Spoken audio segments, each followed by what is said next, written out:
afiyet olsun.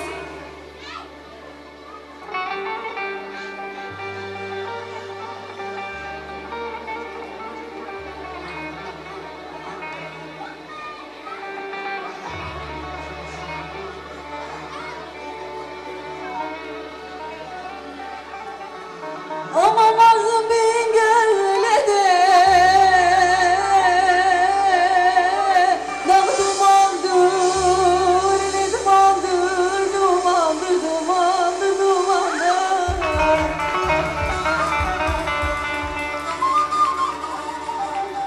Bana ben seni sevdim, seveni de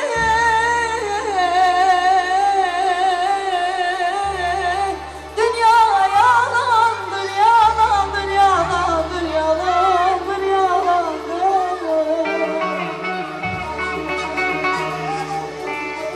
Vay hal Leyli, vay baş Leyli, Leyli, hay hay hay. Baba seni gördüm göreli de dünya yalandır, yalan.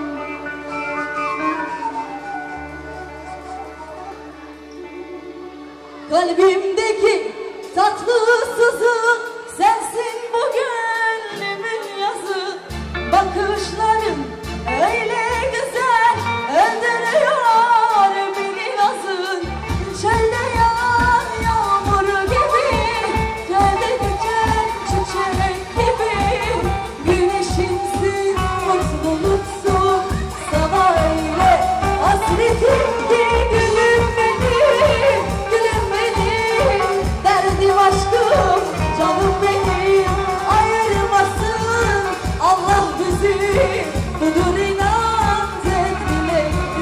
Gülüm benim, gülüm benim, derdim aşkım, canım benim.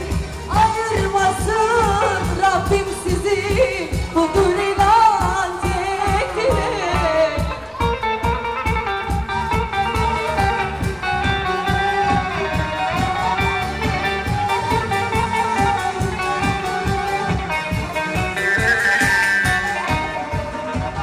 Sen yürürsen çiçek yürür, yenilmeler ayrım sıra.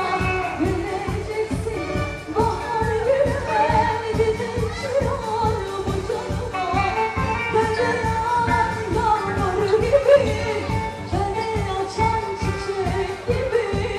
Sevincimsin, mutluluksun, sana öyle hasretim ki. Gülüm benim, gülüm benim, derdim aşkım, canım benim. Ayırmasın Allah bizi, budur inan tek dileğim. Gülüm benim, gülüm benim, derdim aşkım, canım benim. Ayırmasın Allah sizi, budur inan tek dileğim. Sağ olun, çok teşekkürler. Herkese hayırlı akşamlar diliyorum.